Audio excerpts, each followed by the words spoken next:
mes amis, bienvenue sur ma chaîne, c'est moi Sophia, j'espère que vous allez bien.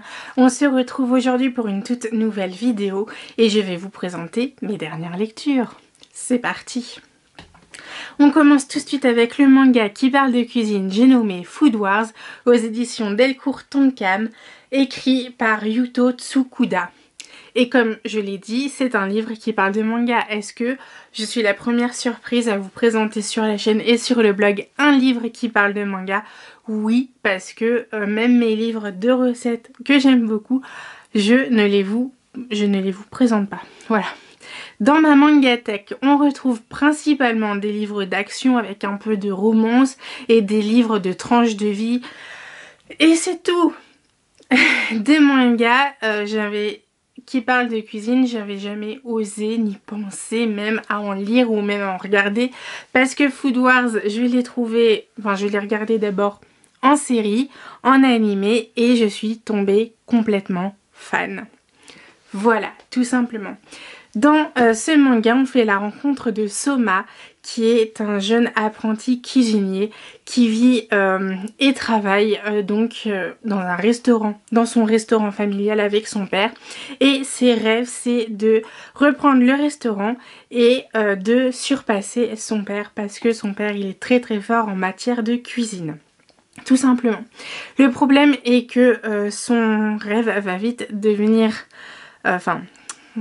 va devoir attendre un petit peu parce que son père a décidé de fermer pendant un temps le restaurant et va envoyer son fils dans la meilleure école culinaire du Japon. Voilà. Donc ce qu'on va suivre forcément, c'est les aventures de Soma au Japon, à l'école culinaire et on va en apprendre beaucoup sur la cuisine. Voilà, donc si vous aimez cuisiner et vous aimez... la cuisine, eh bien ce manga est fait pour vous, tout simplement. J'avoue qu'au début, si on regarde la série ou qu'on lit les livres, on peut être un peu surpris parce que dès les premiers chapitres, dès les premières pages, on voit des personnages se déshabiller parce qu'ils ont mangé une bouchée de viande et c'était tellement bon que pouf, leurs vêtements ont décidé de s'enlever tout seuls. Moi, ça m'a surprise. Et j'avoue que j'ai eu un peu de mal à m'adapter à ce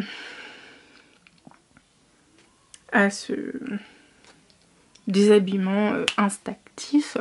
Mais il faut croire que chez eux, c'est totalement normal. Voilà. Enfin, chez eux. Je parle du livre, hein, parce que je ne pense pas que ce soit normal que les habits s'enlèvent tout seuls. Bref, sachez que si... vos habits s'enlèvent quand vous mangez quelque chose, et bien ça veut dire que c'est extrêmement bon et que vous avez un orgasme culinaire. Oui, ça existe, je ne connaissais pas avant de découvrir Food Wars, mais ça existe, voilà. Donc c'est un peu déjanté, mais c'est extrêmement bien. En plus, les personnages sont tous très très attachants. Il y a juste un seul personnage que je n'aime pas, qui s'appelle Erina Nakiri. Je sais pas, c'est une personne que j'aime... Enfin, c'est pas que je l'aime pas, c'est que je la trouve pas très... Elle est pas très très gentille. Et du coup, ça m'embête un peu.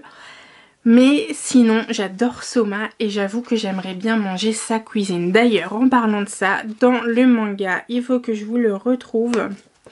Il y a des recettes, enfin il y a une recette. Alors j'espère que ce sera comme ça tout le temps dans le manga. Parce que j'avais très très envie de tester leurs recettes. Et bon, on peut déjà regarder hein, les dessins, ils sont quand même plutôt pas mal du tout. C'est vrai que...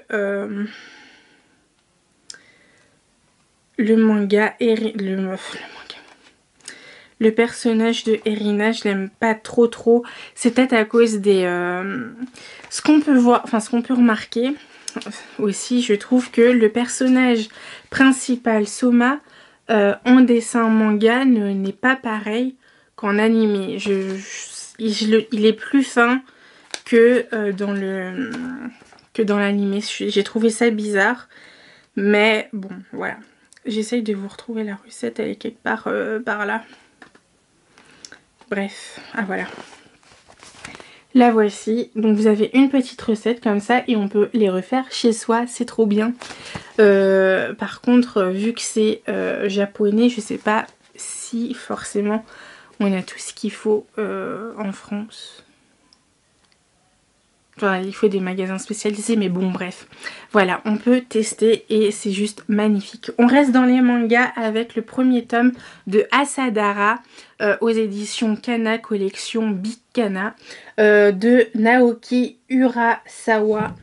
C'est un livre que je ne pourrais pas vous résumer, juste vous dire qu'on fait la rencontre de Asa, la petite fille qui est là, et qui a un pouvoir, je dirais, de voyager dans le temps. Donc on se retrouve un moment au présent, et un moment au passé, et un moment au présent, et un moment au passé.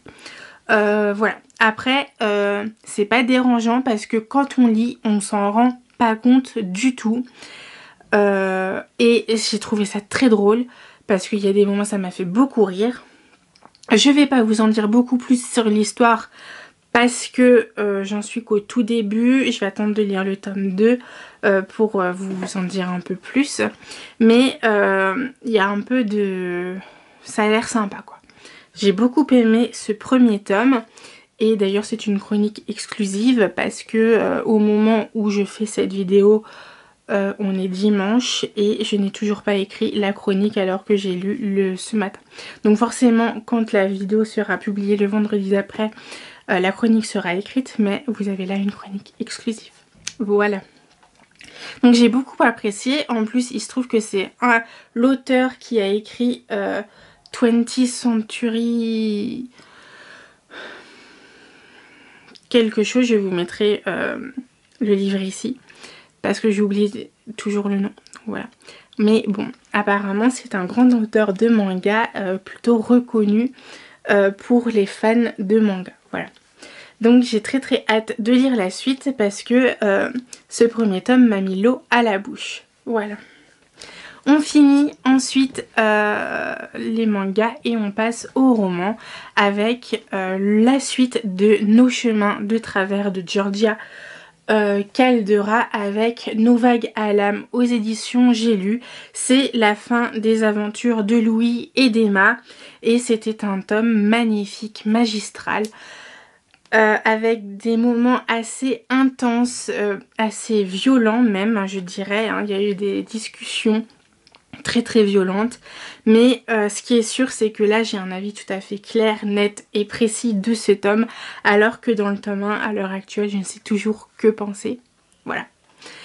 Comment vous dire, c'était une lecture, c'était très rapide hein, parce que j'ai dû la commander, donc il y a eu un petit temps d'attente après la lecture du tome 1, et au moment où j'ai reçu le livre, eh bien j'étais complètement dedans, je n'ai pas dormi de la nuit.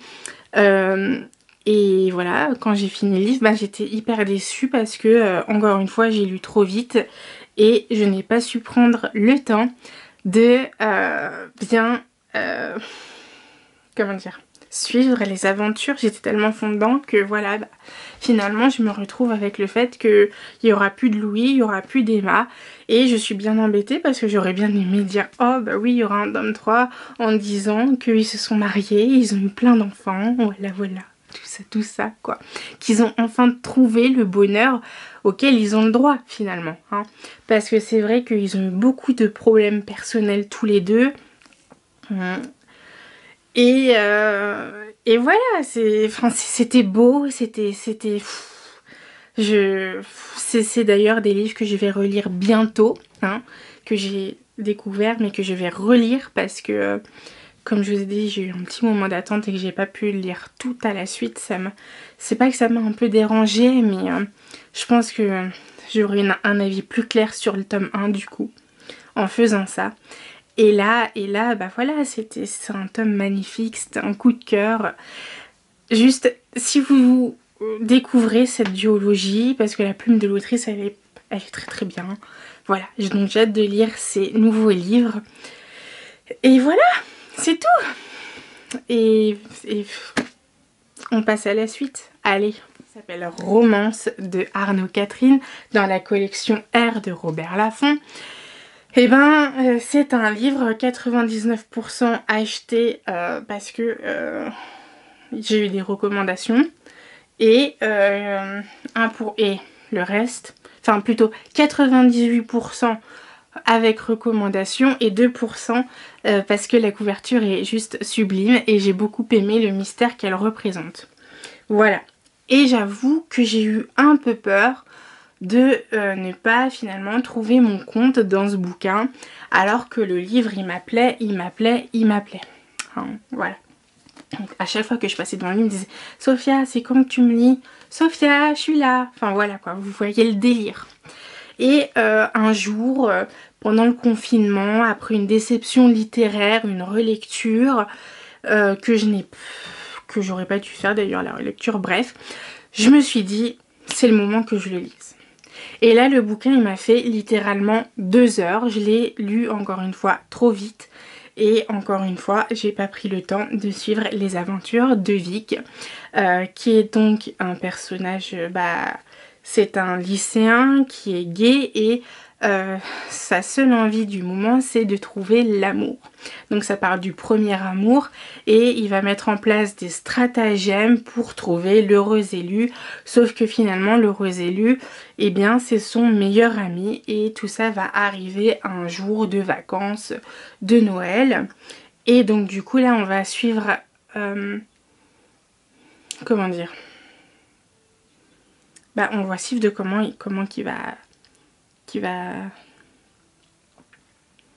on va voir évoluer leur histoire ou alors la perte de leur amitié. C'est un livre là aussi dramatiquement compliqué, hein, parce qu'on est donc sur le premier amour et à cet âge-là c'est souvent un peu tout ou rien quoi finalement.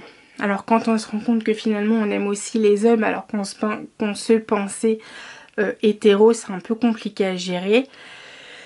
Mais bon, voilà, c'était un livre extrêmement dur à lire, je l'ai lu trop vite.